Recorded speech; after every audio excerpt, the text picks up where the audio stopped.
Band jacks are a great conditioning exercise, but even though it's conditioning, it's also really great for upper back strength and shoulder stability if you are doing them correctly. This is definitely an exercise where you cannot just go through the motions. You have to focus on which muscles you're using to pull the band apart.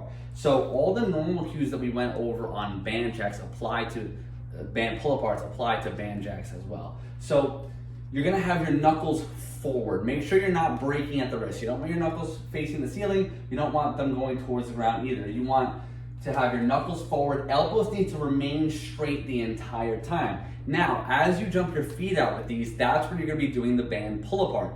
The goal is to use your upper back and the back of your shoulders to pull your shoulder blades together and pull that band as far apart as possible, without bending your elbows, which is the most important part. Do not bend your elbows. Don't turn it into like a tricep exercise where you're pushing it out like this.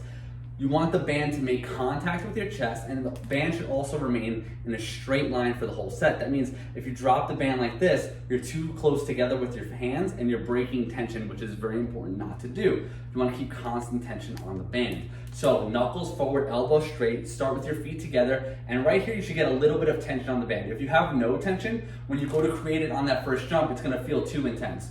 Make sure your hands are about shoulder width or wider. The wider you go, the easier these are. So if they feel too difficult, if that band is not hitting your chest, if you're not keeping your elbow straight, you need to go wider. If you are not keeping the band straight, you're not touching the band to your chest, this exercise becomes a waste of time.